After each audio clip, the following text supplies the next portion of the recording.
So it's fitness week at Mind Valley, and I am pissed off this week. Let me tell you why.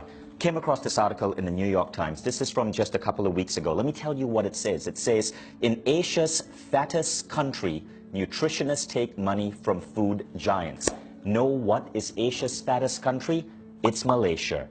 I'm Malaysian. I'm filming this in Malaysia. Malaysia is where Mind Valley HQ is based, and I grew up in this country.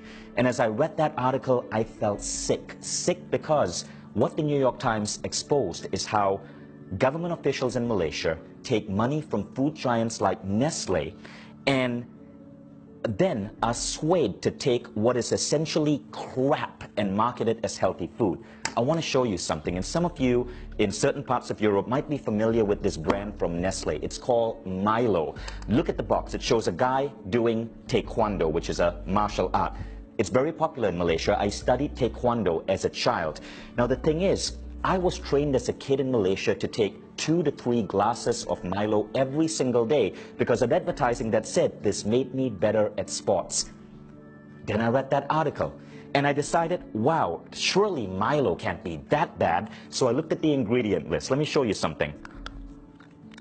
This is a can of Milo, and everything below this blue line, 40% of this can is nothing but pure sugar. In Malaysia, this is considered healthy. I wouldn't feed Milo to my child as a recreational drink. It's 40% sugar. But the article in the New York Times talks about some even more disturbing stuff. This is Honey Stars, right?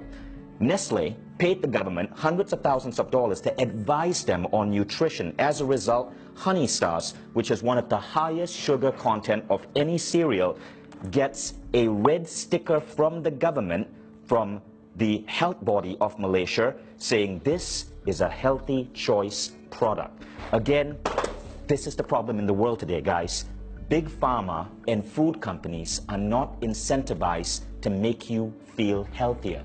They're incentivized to keep you sick. They're incentivized to keep you pumping your body with sugar because sugar makes you hungrier, so you buy more of their poisonous.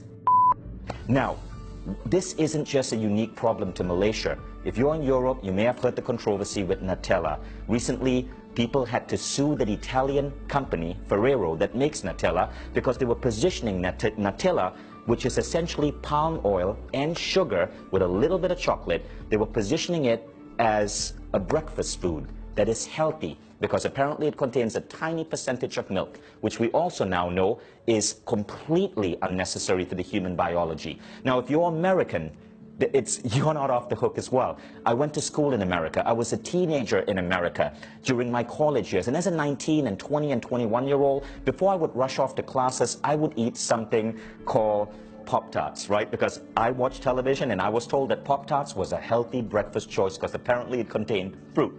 Well, what they didn't say is it contained artificial fruit, and Pop-Tart was nothing more than sugar and carbs. But I, as a college kid, thought that this was actually healthy. What we want to do in Mind Valley is help fix that. So this is why this week on Mind Valley, we're releasing my masterclass with Eric Edmeades of WildFit. You see, Eric and I believe that we want to help get rid of this horrible lie. And in this masterclass, we teach you how to rewire your brain to change your relationship with food. Because get this, if you're trying to lose weight, if you're trying to have a healthy BMI, if you're trying to expand your longevity, exercise is great, but 95% of your body shape has to do with the food you eat. But we've been brainwashed and conditioned to spend money on what is essentially poison. Now, let's fix that. We can unbrainwash you to help you eat food that's actually healthier for your body. And I just want to encourage you guys to check out this masterclass.